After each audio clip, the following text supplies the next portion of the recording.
The Widow's House, a true-style horror from 1924. They said Widow Calder's house was cursed.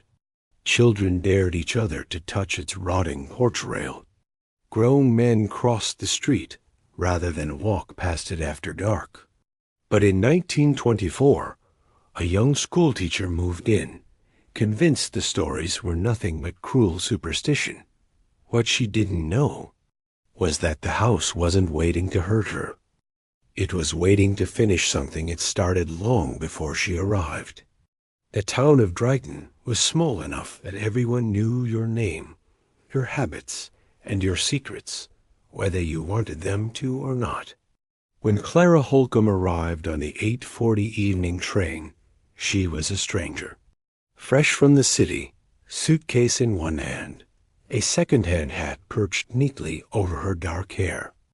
She was here to take up a teaching post at the one-room schoolhouse, a job she hoped would be quiet, steady, and most of all safe. Her boarding room had fallen through at the last minute, and the only available place to rent was Widow Calder's property. The widow had passed 5 years earlier, leaving behind a tall, narrow house with peeling paint and shutters that creaked even when there was no wind. The rent was cheap, too cheap, but Clara needed a roof over her head. Her first night was uneventful, unless you counted the faint, rhythmic creak coming from the attic sometime after midnight. She told herself it was just the old timber shifting in the cold. But the next morning, when she descended the narrow staircase, she found the front door wide open, as if someone had stepped out only moments before. Life in Dreighton settled into routine. The children at school were polite but distant.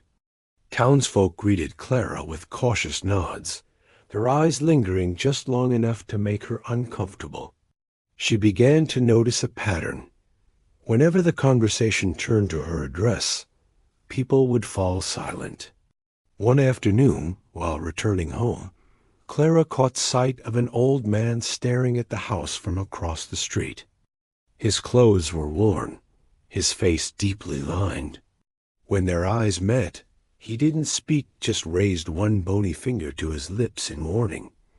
That night, the attic creak returned. This time, it didn't stop. She climbed the stairs, candle in hand.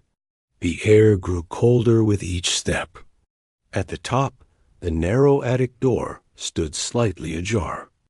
She pushed it open slowly, her candlelight spilling over dust-thick trunks and cobwebbed rafters. Nothing moved. Then, just as she turned to leave, the candle guttered violently, plunging her into darkness. A breath, warm and deliberate, touched the back of her neck. She fled down the stairs, her heartbeat loud enough to drown out the sound of the door clicking shut behind her. Clara resolved to leave. She packed her suitcase before dawn, intending to catch the first train out. But when she reached the front hall, her case felt strangely light.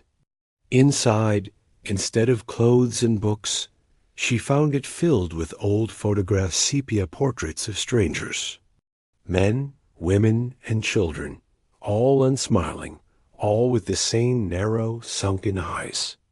She dropped the case and ran to the front door. It wouldn't open.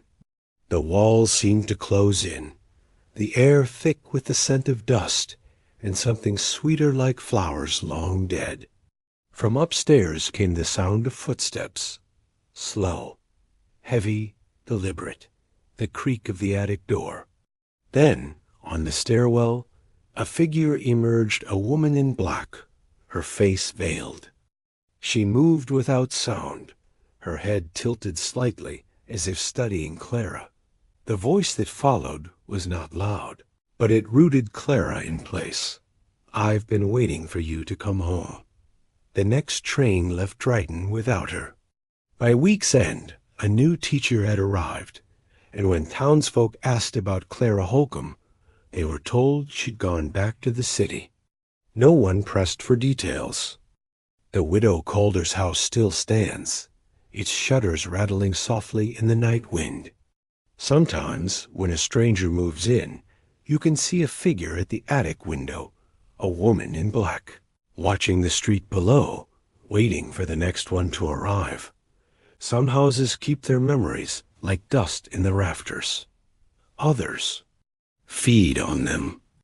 And when you cross the threshold of a place like that, you aren't just stepping into a building. You're stepping into its story, and it will decide when you're allowed to leave.